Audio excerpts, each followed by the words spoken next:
I'm going to be sitting down with Kirk from What's New Video Games, talking about Star Wars games, like what is happening. A lot of changes, cancellations, upheaval, confirmations, and, you know, a brand new, you know, remaster that just came out. So we kind of want to quickly run through this. This will be a slightly shorter episode than I've done with him in the past, only about 40 minutes, because he is going to spend some time today. Sounds like getting into a debate with Ginger Prime, so don't miss that. Be sure to check that out. Kirk, thanks for being here, man. Appreciate you. It's always a pleasure. I got to come up with something better to say, but it genuinely is always a pleasure when you have me on. I love coming on. So good discussion today as well. I'm excited about this. Yeah, we've got a lot of Star Wars news. So if you guys haven't been keeping up, there was some announcements recently, sort of in conjunction with the layoffs. And I don't think this is hard to predict. I think we are going to see a decrease in licensed IP, especially if it's IP coming from Disney. Because of what we learned from the Insomniac leaks, I think it's just becoming a bit too expensive to create content that then has to have a certain sales threshold and a royalty share and licensing with Disney. So I think both Marvel and Star Wars games we're potentially going to see less of in the future. But we did get confirmation that a Mandalorian game from Respawn, it was going to be a first-person perspective game, has been canceled. Huge bummer there. The third Jedi Survivor game is underway. It has been greenlit, and it's still happening. And the KOTOR Remake is still happening. But before we kind of talk about those games as well as Star Wars Eclipse, I want to get your thoughts on the game that just came out that I played a little bit of, and I was like, this is great. This is such a faithful remaster. But your opinion of it is a little different after spending a little bit more time with it. I would say no, it's not different in regard to those things that you just mentioned. It is great that it exists. It is a faithful remaster. As far as I know, the original Dark Forces was stuck in MS-DOS, and on the PlayStation 1. And the PlayStation 1 version, the rendering or like the graphics of it is really rough. I tried playing it on my PlayStation 3 at some point because all PlayStation 3s are backwards compatible with PS1 games. It just did not look good on my flat screen. So it's good that this game exists. However, I tried to play it all the way through for a review, and then eventually I looked up how many levels it has, and it has 14, and I was 6 levels through it, and I was like, all right, we're going to do one more, and if halfway through this game I feel like I just am not enjoying it, maybe I'm going to put it down. And I just really just wanted to stop playing it. And like that's the thing is like I consider myself a reviewer first and foremost. Like that's the type of content that I do on my channel specifically. Mm-hmm. Everything else is sort of, you know, I'm guesting and co-hosting and I'm giving, you know, my horrible takes and doing my antics and stuff. But I try to be professional about reviewing, and that means finishing the game.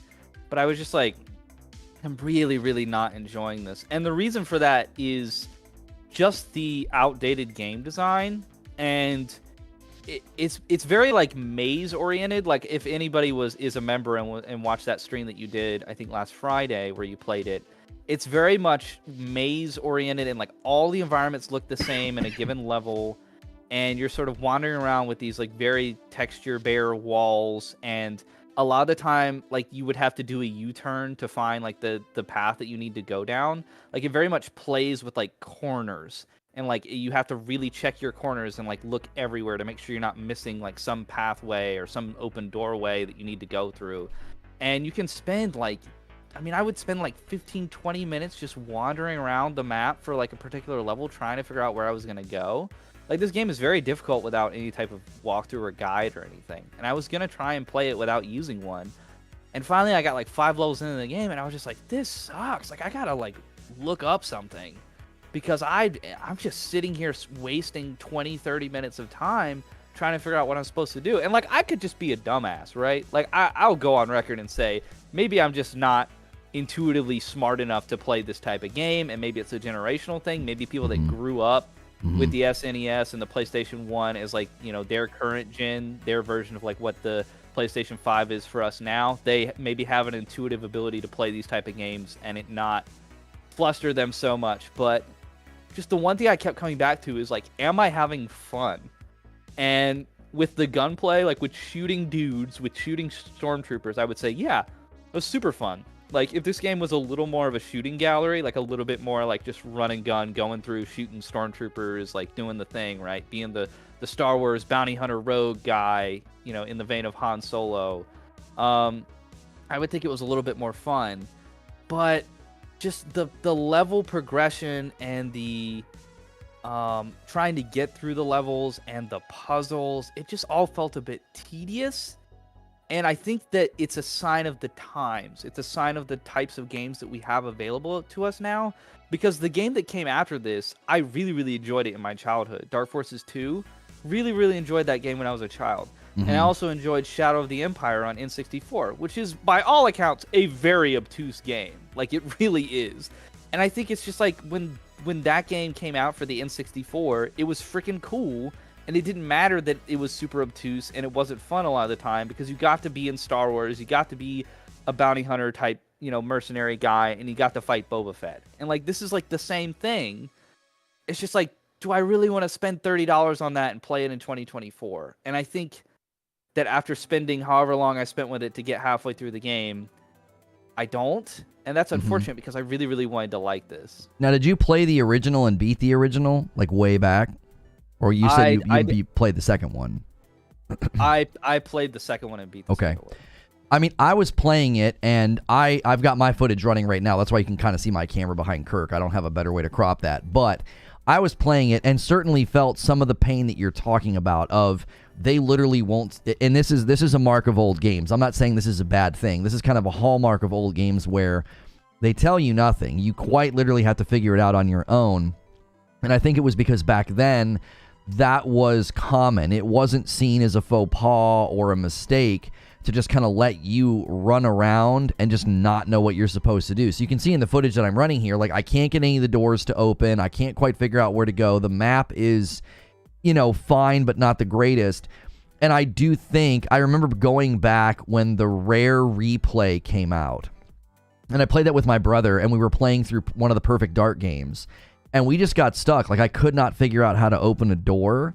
I think that is just how games were back then, and we've gone through a metamorphosis, and you don't sense it happening to you, but slowly over time, the more games that you have played that have told you, go here, touch this, flip this switch, little markers on the screen, that becomes an expectation. So I wonder, have we lost the skill? Because I felt like I was playing Wolfenstein again. The old Wolfenstein 3D, you would have to kind of comb through the map, push on the walls, find the secrets, find the door that you haven't gone into yet. You'd have to kind of remember, is there a door I haven't gone in? Is there a room that I passed over? And that was a skill that you developed playing a game like Wolfenstein. So I kind of felt like those old rusty gears in my brain started turning, and I started figuring out the levels and kind of like, oh, I missed this spot or I missed this room, and I turned the power back on, and now all the doors are working. So like, I appreciated, especially in the level that I'm showing, when I suddenly got the power back on, I was like, this was really creative, like as a game, to have all of these blocked paths that don't open until you get the power on, and they sort of just leave you in the mystery of, well, what am I supposed to do? I appreciated that design element, but I do think it can push against the modern gamer's enjoyment. Like, you're just too used to, and I am too. This isn't unique to anybody, I don't think. I think we're all kind of accustomed to, there's yellow paint, there's arrows, there's markers, and when you don't have those... I like my Banisher's yellow paint, I tell you what. Right? I'm like, oh, I can go up there. Oh, I didn't... Spear of Destiny was earlier. Spear of Destiny came later. Wolfenstein 3D, at least my understanding is that Wolfenstein 3D came before Spear of Destiny. I might have the dates wrong on that, but the point I'm making is simply that I'm not trying to get like the exact chronology of shooters correct. What I'm saying is I remember having to do that in Wolfenstein 3D, and I remember that being a skill that you would develop of basically like short-term map memory. Like, you have to remember where you've been and where you haven't been, because I remember in Wolfenstein 3D, you could literally pass a doorway. It all looks the same in this game. That's one of the big problems. Every texture on all the walls looks the exact same, and I'm like, was I over here before, or like, when did I? And it's just like, it's very taxing mentally, and the game even has good level variety. Like, all the levels look pretty different from one another. Like, there's a level I think it's like level 3 or whatever. It just looks like Mars. Like it doesn't look anything like the footage that you see behind us right now. So like they did a good job on that. But when you're in a level, like it's just like the same wall texture used everywhere. And so I'm like, I don't know if this is that thing that I went in or this other thing. And again, it may just be that I'm stupid. It's more that like the game costs $30, which I think is like, it's like the equivalent of 70 to 60 basically. Like this game would be $20 if games were still $60, if that makes sense. Right. So I think it's just like, yeah, it's just like that extra $10. So it's like, okay, like it's more than it probably should be, but games have just kind of gone up in cost. So it's like 30 is the new 20. But it's like, dang, man, like I got a review copy of this game. I still don't enjoy it. And I thought I was going to. Like I was hyped. Like I was ready to go. I was ready to get in on this. Because this game encompasses the vibe of the original trilogy. Like the original Star Wars aesthetic and vibe. I would say probably more than any other one that I've seen. Like I sent you a DM that I bought Outcast, which is what I would recommend to everybody. Go buy the port of Star Wars Jedi Knight 2 Jedi Outcast first, because that's $10 on PlayStation 5 and Nintendo Switch, and that is just the third game in this trilogy. So you'll be able to figure out if you like these games or not. And that was a port that Aspyr did, and we'll talk about them in a little bit because they're doing the Battlefront collection port. But that would be a great litmus test of if you'll enjoy this game or not, because it's the third game in the trilogy, and it was also like ported, so it's not super duper remastered or anything. But because it's like a little bit newer game, it's going to give you an idea of what the type of gameplay is, what the level and like the level design and the puzzles are like for $20 less barrier to entry cost, and then you'll know like, oh, maybe do I want to jump into this one. But this one is like the definitive, like it's got Darth Vader, like it's got the, you know, Imperial commanders like talking like, they will not discover our plans, Lord Vader, I assure you. You know, they got like the whole vibe of the original films. And like I was so down for that. And then I get into the levels and I'm like, am I fun? Like I don't. It's like, well, I don't think I am. Talk a little bit about Star Wars Battlefront, because I got a bunch of heat from somebody because they were like, you said it was trash. And all I said was that it looked not good. Like apparently if you say something looks not good. You did like the... You did, yeah, because it kind of listen, this is on topic because it just kind of looks like an old game, and that's fine. But my question to you is, does the veneer fade super fast after you're like, yeah, I remember this game and the sounds and the soundtrack, and about an hour later, are people really going to put time into these games? Like, because like we talk about this a lot with Nintendo. Graphics don't matter, gameplay matters. Like Nintendo crushes it with games that don't look at all that intense with their graphical fidelity. But I just think there's design philosophies and there's functionality that you can feel it in the game that we just discussed, Dark Forces Remaster. I feel like you're going to feel that in the Battlefront Classic. Do you think this is a bit of a fool's errand to take these really old games and remake them? Because are they going to fade as fast as they come out? No, I love this game, and it's part of my childhood. I think it's part of a lot of people's childhood in a particular generation. And that may be how people feel about Dark Forces, to be very, very fair. Like, and that's who it's for, probably. But one thing about the new Battlefront games that DICE made is I just didn't think that they captured what made these games very good. They made decently good games in their own right. Like I think those games got maligned a lot because the microtransaction thing, and then that was like very much something that people wanted to push back on at that time, and now it's just like everywhere. But they did do the whole loot box thing, which I think is an even worse perversion of like what we see now with the cash shops, even the rotating cash shops. Like the loot box thing is rough. So I think that game got unfairly treated, but that game has had, and I think maybe still does have, a dedicated community, and it really is a good place to experience that IP. Like the Star Wars Battlefront 2 right now is a decent experience, like the complete edition or whatever. But I just didn't think that what they created really, I didn't know if it earned the Battlefront name. Like I didn't know if it was just Battlefield, but Star Wars, and maybe they should have called it something different or whatever. Like to call it Battlefront is like, we are remaking these games, and I didn't really think it felt like those games. So for them to come back, I'm happy with that. I would have liked it to be a little more up-res than it is. I think that Aspyr does very bare bones work. They're basically a porting company, and like that, they wear that on their sleeve. They don't say that they're Blue Point or anything like that, to be totally fair to them. But you know, it still looks like it's running on, I guess, backwards compatible. Like I was telling you, these are already on the Series X, by the way. And I mean, they're on PC, I'm sure. I don't play games on PC, but these are already available in places. You just can't play them online. So what they're doing then is they're just giving you a version of this game where you can play online with 64 players. And I support that. However, I have only one problem with this collection, and it's a huge problem. And it's that it is not crossplay. It's not crossplay.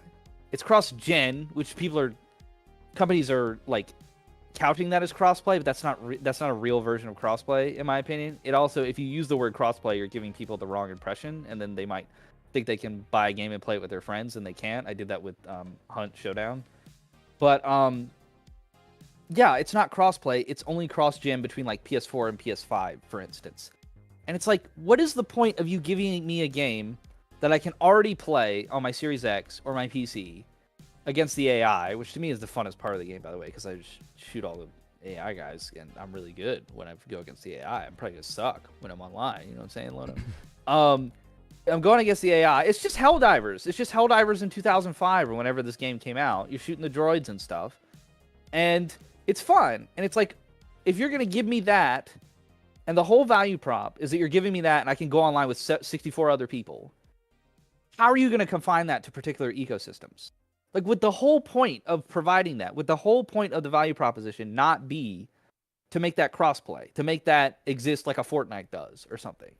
And I don't know how they missed the mark there. I don't know if it's technical limitations. I don't know what it is. I mean, that's what I would assume. I would assume that with how old the game was, they would have potentially had to completely recode the back end to get you to be able to play with another console. Like, that probably wasn't even a concept back then of what we do and expect now from multiplayer games. So yeah, but it's like, I think it's a bummer. I don't disagree with you about it being a bummer. I think it's a bummer because it's like, how much work are you actually doing giving us a game that I already have access to? Because again, credit to Night Dive. They took a game that runs on MS-DOS and that did not run super well on PS1 and made it run super well given the technical limitations on PS5. Like, for anybody that's interested, go watch the Digital Foundry video. Like, they went into how the frame pacing is totally different. They had to accommodate for that. There's a lot of accommodations and things they did to make that game run really, really well on PS5. The game runs and plays really, really well. I just didn't think it was very fun, like, in terms of the design. But what they did with the porting work was great. Congratulations to Night Dive for the people that want to go experience that game. That is undoubtedly the best version of that game to play. But with this one, it's like, I can kind of already play this game. I just can't play it online with people. It's like, I don't know. I mean, like, it's one of my favorite games of all time. So I'm like not going to sit here and trash all over it. But it's just like, dang, man. Like, that's just a miss. That's just an objective miss for it to not be crossplay. I think it's a good segue because it probably is budgetary limitations. And given what we're hearing about IP, licensed IP. This guy's the master, guys. This guy is a hosting master. You're getting a hosting master class right now. With that being in decline, according to EA, and I don't even think you have to look at EA, I think we're going to see a decline in licensed IP from Disney, both Star Wars and Marvel, respectively, given what we learned about Spider-Man and just the cost. You look at something like Avengers and see that all that, and Suicide Squad, and you can see all the investment going to that, and it reap absolutely nothing good. And it's like, oh, maybe we shouldn't do that, Well, and I think it's so risky, and because all of these companies are trimming cost and reducing operation, that's one of the first things they're going to do is they're going to say, well, we don't want to take those risks. So the Mandalorian game getting canceled, what are your thoughts on that? That was coming from Respawn, and I saw people that were like, oh, I wouldn't want to play it because it's first person, but I'm thinking that's Respawn though. Like, that's I trust them that I don't necessarily need to be able to see Mando. What were your thoughts hearing that just has been completely canceled? Oh, is that what it is? Like, it was going to be... I just took that to mean it was a Mandalorian game. Like, a Mandalorian is a Star Wars thing. Have I missed that entirely, that it was going to literally be set in the show, basically? Or Was it just going to be loosely based around you being a character that is similar to Pedro Pascal's character? That's a question that it was apparently going to be inspired by Dark Forces as well. Thank you, Sven. I that's the question that a lot of people had. It was my understanding that you would play as Din Djarin, like you would play as Mando. And that would have been cool. You know, obviously they want that iconic look, right, of him from the show. Maybe even Grogu's with you, or you're trying to get to him or something.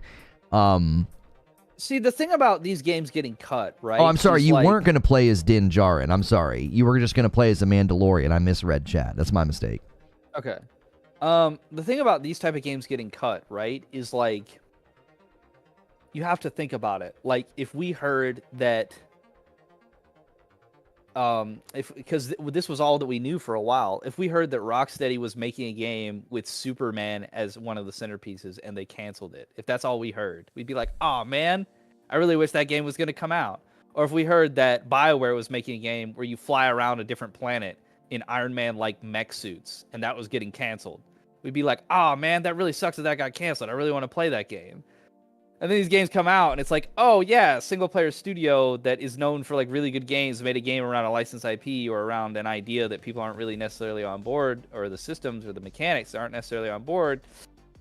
Maybe the game's not that great, and so it's like, yeah, we're always gonna look at things from the perspective of like, game that we only know certain details about gets canceled, and we can imagine that it would be good because we're gamers, right? We can always envision a good game. Like you give us any idea, we can be like, okay, I see how that could work. They could do this with it, you know. Like I feel like we're optimistic in general because gaming and game creation is a form of art, and so like we're willing to look at that and say like, oh, there is value here. There's art here. So if you take a concept like Respawn, proven single player and online multiplayer first person shooter developer makes Star Wars game, like, yeah, like give me that, you know. But it's like maybe they canceled it for some unknown reason that like we don't know, like, you know what I'm saying? Like Skull and Bones exists, and there's people out there that maybe would be fine with it not existing, you know. And if it's like, oh, they're making a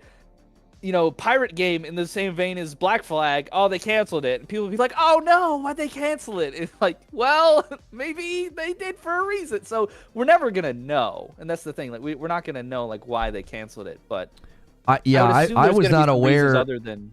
I was not aware. We actually got details from Insider Gaming that you were going to start in a den, which was like your base of operations. It had your ship, map of the galaxy, an upgrade station, armory, and more. It's understood that it would be where you select your bounties that you would want to pursue, and the player would equip weapons. Now, it was not an open world. It would be more linear level experience, but it did have some larger open areas, and combat was described as very fast-paced due to the Mandalorian jetpack, so you would do like vertical dashes, horizontal boosting, and there was even takedowns reminiscent of some of the Doom takedowns, and the main enemies were going to be stormtroopers who would patrol the maps to try, when you're trying to like complete your bounty.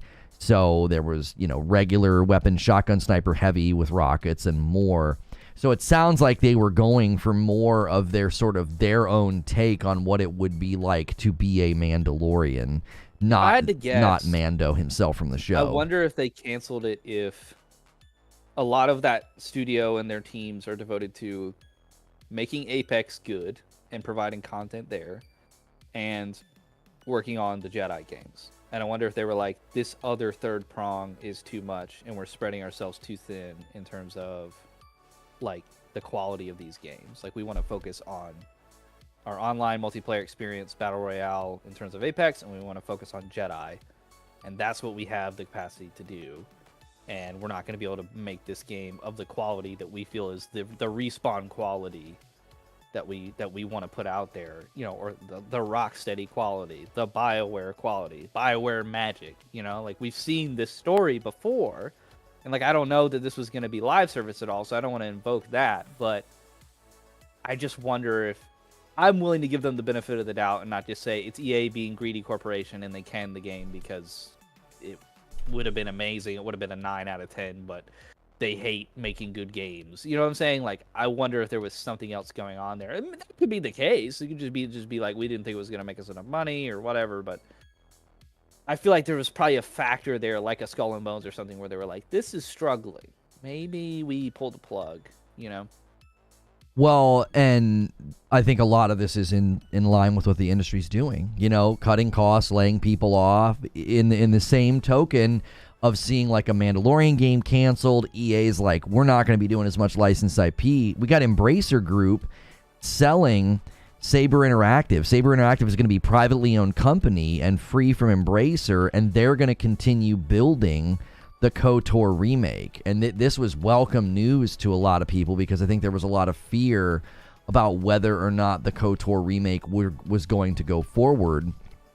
And we don't actually even know what the status is. You know, according to Game Informer, they're just going to continue working on it. This is another remake. This is another situation where, you know, there's got to be concerns about the veneer and the nostalgia fading with all of these remakes and all these things that they want to do, and the cost that's going to go into going independent. Where's Saber going to get, you know, its funding for in the future, and how much is riding on KOTOR? What are you looking at right now behind us? What is this? It's a Game Informer article reporting that the sale is an effort of Embracer to cut their costs. Like they're basically allowing Saber to go independent. It's a $500 million deal. And is that's who's doing the Knights of the Old Republic? Saber will be doing Knights of the Old Republic remake. So do we think that them selling it like saved the remake? Because people were thinking the remake was dead in the water for a little bit last year. This has been the game that's been shrouded in mystery. It was canceled, then it wasn't, then it was on hold, then it was changing developers, and now Saber is splitting from Embracer, and then they're going to continue the KOTOR remake development. Yeah. Now, people in chat are saying KOTOR will do numbers. I don't disagree with that. I think KOTOR is of a different caliber of demand. I want to play it so bad. I've never played those games, and I'm just praying that remake comes out. Like, I'll play the remake, and then I'll go play the old version of 2. That's how I don't think I'll wait for a 2 remake, because I don't know that that's guaranteed. But if they get that game out the door, I'll buy it day one, I'll play it, and then I'll go play the old version of 2. But I really, really want that game to come out so I can have that experience with that IP. So I can have because I tried to play it on PC. My mom literally bought me a copy for my birthday or Christmas or something, and it wouldn't run on my PC. I've hated PCs ever since. I was traumatized as a child by Star Wars Knights of the Old Republic. But so I couldn't play it as a kid. And so I don't have any. There's nothing compelling me. There's no nostalgia. There's no nothing for that franchise. But I know that people love it. Like, people love Knights of the Old Republic, and I just want to have that experience. And I feel like this remake could give me that in the same way that Final Fantasy VII Remake and Resident Evil Remake have done for another generation of gamers. And I remember what that franchise was at the time when I was a kid. And so if they get this remake out and it's not a total disaster, oh man, I'm gonna be so happy. So I hope that happens. I was kind of resigned to the fact that it was canceled. I never saw that it was uncanceled. Mm-hmm. But now if Embracer is, and we saw that was Saber. No, I was thinking it was 2 different studios. But yeah, the more studios that can get out from under the hood of Embracer, the better, right? So that's great that Saber's getting out there. Saber put out the Wildcard football game that I reviewed on my channel and really enjoyed. It's a microtransaction free version of Madden Ultimate Team. It's great. So Saber's a good place that games come out of, and that's a little bit surprising because KOTOR is kind of a big undertaking for them. I didn't realize that they were the ones that were doing that. But people are going to be pretty heavily scrutinous of it. I wouldn't think that'd be any different for Star Wars Outlaws, which I have running behind us now. Another Star Wars game coming this year. Dude. From Massive. Can Massive catch a break? Because Avatar did not do well. And that was weird, right? Why didn't the Far Cry team make that? Why did the Division team make the Far Cry reskin with Pandora? That's strange to me. Because, the Far Cry team makes good games. Far Cry 4 is one of my favorite games ever. It's really, really good. Far Cry 5 is an Americana-infused version of that. That's still good, but it lacked a little bit of the identity that I think 3 and 4 had. And then 6 got all that identity back with Giancarlo Esposito and all this culture, all this personality. Sure, is there a little bit of fatigue from playing the same type of game over and over again? Yeah, but that's what you get with Ubisoft. That's what they do with Assassin's Creed. That's what they're doing with Far Cry. That's kind of just their thing. They just milk an idea until everybody's exhausted with it, and you're either down for the ride or you're not. But I just feel like maybe something was missing. It's kind of like the WDB Montreal making Batman games. Like, they made Arkham Origins and they made Gotham Knights. Not to put them on blast or anything. Arkham Origins is a fine game. It's okay. It's fine. I just don't think that people think that it's as good as the trilogy. And so it's like, did the Avatar games suffer a little bit because they didn't have their best team that makes those games making that game? I don't know. I would posit that, though. But that would have been worse, because I think the problem with Avatar was anything that smelled like Far Cry was too familiar and people criticized it. Like, it was a beautiful game. Digital Foundry said it was one of the best looking games last year. And yet the gameplay had just enough similarities to Far Cry that people kind of threw it in the bin, and they were like, yeah, this game's no good. I was loving it. I only stopped playing it because other games came out that I needed to make time for. I had put, across both PC and PlayStation, I put over 20 hours in that game. And I thought it was a very enjoyable experience, and no performance issues. It ran well for how pretty it was. And now, Massive taking a crack at another licensed IP, and everything I've seen from Star Wars Outlaws, I think looks fantastic. I think this game, they have to nail this game, right? Like, especially after Skull and Bones. Like, I'm the biggest Skull and Bones defender I think I know. Like, yeah, I don't know that there's. I don't know about biggest. I would say only. You might be the only. Lono, there's literal content creators. Like, there's literal people that are like, here's how you get the flamethrower and like whatever. Like, you can't say that. But anyway, as far as like people on like talk like podcasts and shows and stuff like this, I feel like, yeah, maybe I am the only one. I'm not sure. But like, that game is like, it's not objectively good. It's a game that I think are good aspects in it, that I can find the fun in it. But it's also like a 6 or 7 out of 10, Like, it's like the way Destiny was when it launched, kind of, if not a little bit worse. But that had a following. Like, there's people that get into those type of games, and I think that Skull and Bones will hit for its particular audience. This game has to hit for everybody. Like, they cannot miss on this game. Like, Star Wars Outlaws cannot come out, and it can't just be like, well, some people like it. No, this has to be the Star Wars game, or they're just going to get so much flack from everybody, because this is just such a huge IP. Like, they've got to do the Hogwarts Legacy thing. They've got to nail this. They've got to crush it. Well, and otherwise, Ubisoft is just never going to get looked at with any like acclaim, legitimacy, like ever again. I feel like, I mean, that's hyperbolic, but you get what I'm saying. Like, well, more than that, this is a make or break game for them. Like, more than that, it needs to run well. I mean, Jedi Survivor still has like a 66% on Steam, not just overall, but in the last 30 days. They basically abandoned Jedi Survivor on PC. I find that to be embarrassing, since it's such a profitable, to be out here saying, oh, Jedi Survivor 3 is coming, it's still underway. You got Cameron Monaghan saying that it's being made. And it's like, well, you abandoned your PC audience that's, enjoying the game. My hope would be that Massive has better chops and that their engine is better suited for a multi-plat, because if this thing has, a 60% on Steam, that just sullies the whole thing for me. Yeah, Lono, I know you're really upset it's not PS5 exclusive, but hopefully they'll be able to make a decent game regardless.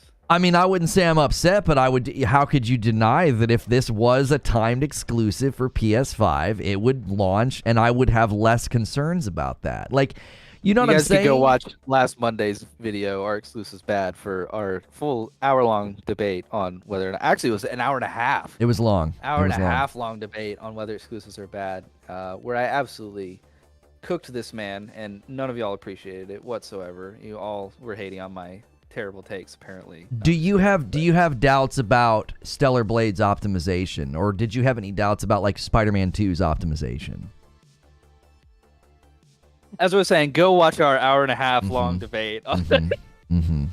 After the Jedi games, and obviously this is going to be cast as being a pony. It's more about, no, the pattern holds. Like, the pattern holds. It's like, I'm only concerned about this game's optimization because of what we've seen happen with multiplats and PC specifically. Like, I didn't even try to play this game on PC, Jedi Survivor, and I'm angry for the people that did. It's like, it's just embarrassing, you know? They should delay this game. Well, this is Ubisoft, not EA, though, and I don't know that they since Assassin's Creed Unity.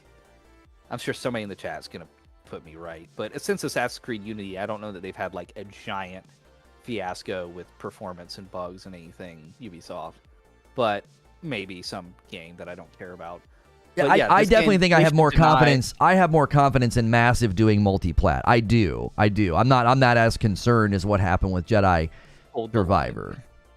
They should delay this game as much as they need to. Like, this game needs to hit. This game needs to be very good. This game needs to have all the content.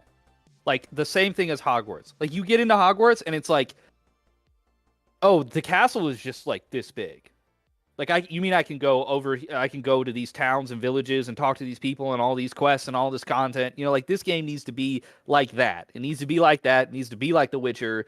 Like, it cannot be in space doing the Star Wars thing. And I don't care if they need to cut corners and do the Starfield thing and I don't actually fly through space. Fine.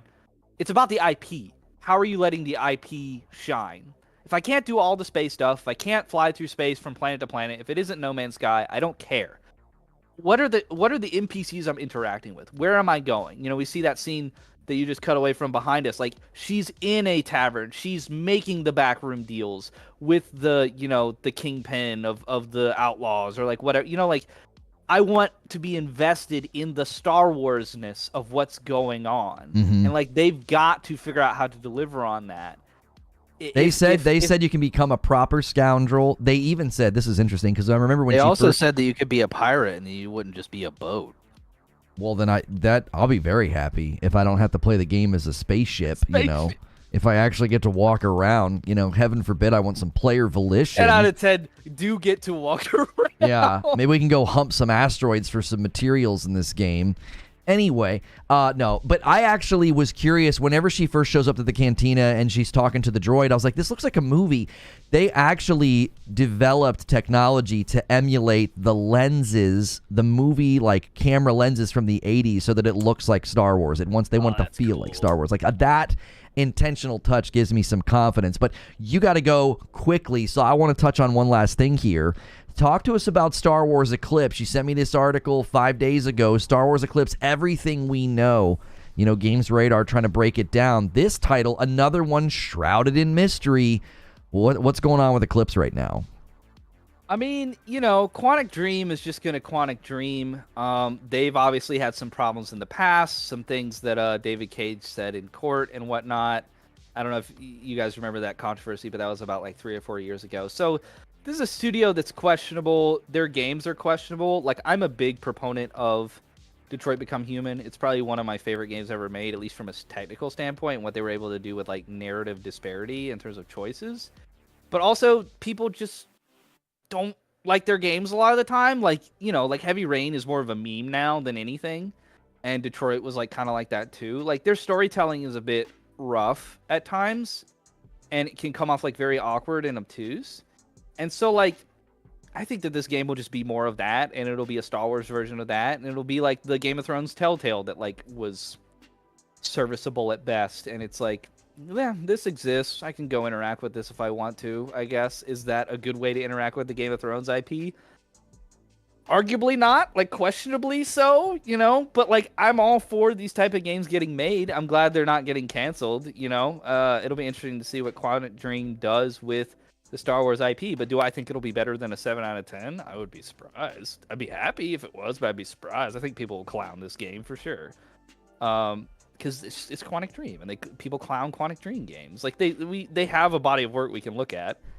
I tend to like it. I think they make a very unique type of game that we see more and more of with like weird games like Immortality and like stuff like that, like the narrative stuff where you're making your Immortality might be a bad example, but a different type of game that's more akin to film is kind of what these games approach. And I think that'll be cool. I think Star Wars is like a cool IP for that. It's just them getting it out the door is going to be awkward.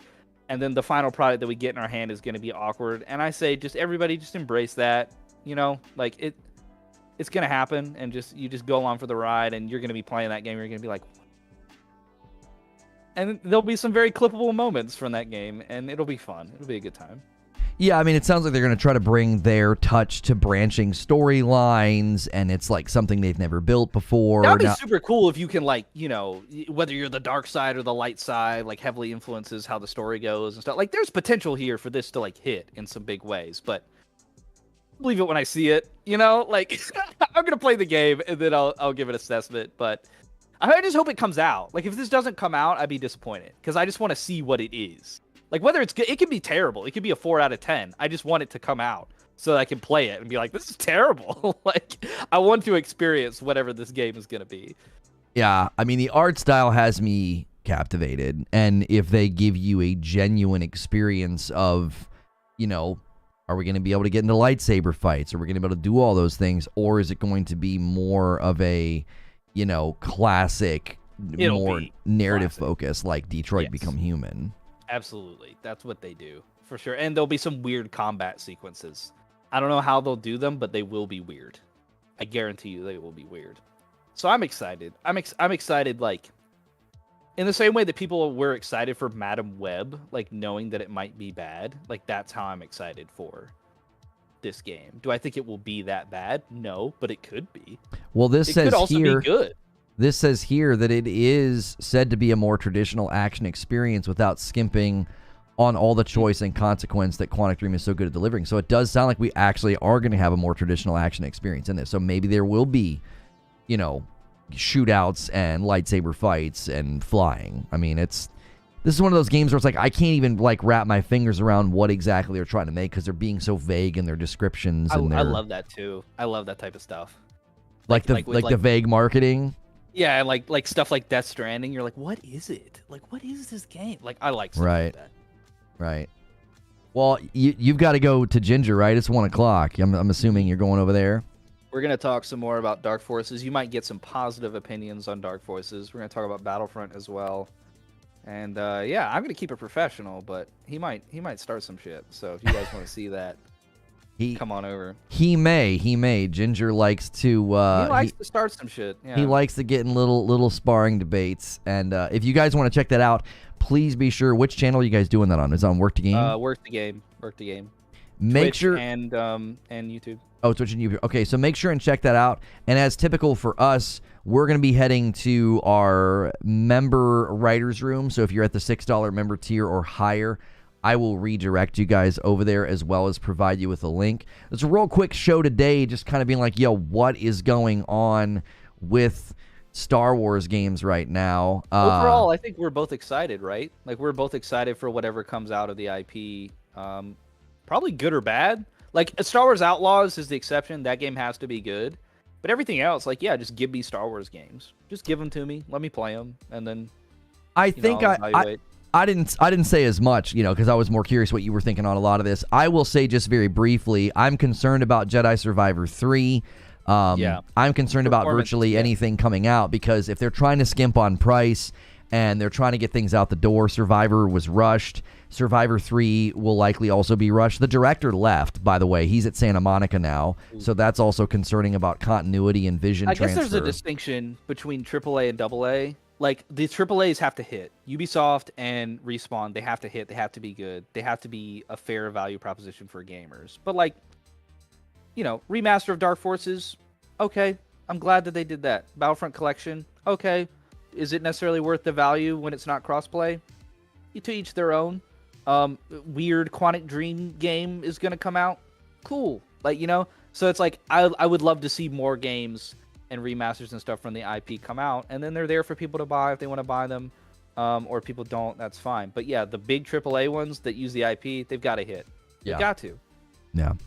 So we'll see. I've got concerns. I think we're both going to see a decrease in how many show up, and then the quality is a concern too, because Disney's going to want their cut, and these companies are going to just say, just get this thing out the door. Like, we can't, this isn't a good deal for us any longer. And I know for a fact Jedi Survivor was pushed out to hit their, Disney wanted a new Star Wars game every 6 months. And the minute you start pushing cadence over quality, I think it has a huge effect. So, guys, I'm going to smash a link in chat. That's the writer's room. That's where we're going to go to plan tomorrow's shows. We appreciate your support. If you're not a paying member, if you can't come with us to the writer's room, go over to Work the Game and watch these guys do their thing. And I'm going to start that stream. Appreciate chat for being so great today. And Lono was great as always. Can't wait to see you next Monday. But yeah, good talk. Man. Glad to talk about Star Wars. So just it's hard not to like Star Wars, you know? Yeah. Like even though I don't think Dark Forces is that fun, it's like still Star Wars, man. Like it's still Star Wars at the end of the day, you know? Yeah. I just want I want new games. I get that people want to go back and have those memories, but you know. Hey man, Outlaws. Maybe it'll be really, really good. It's supposed to be this year. Take care, man. I'll catch you next week. All right, see you, Kirk. Thanks so much for being a member or higher and for doing that extra support of the channel. It's going to be a writer's room, and I'll let you guys kind of know what happened over the weekend, why there were no shows on Friday if you missed me talking about that in the live environment. So I'm going to end the previous show Kirk and I did about just Star Wars games, like what's going on. We got canceled projects. We got projects sort of in limbo. We got projects trading hands. We tried to do just like a buckshot flyover of everything going on with Star Wars games. I'm going to end that stream and bring people over on a redirect. And then I'll make sure and change that thumbnail. We don't want that showing up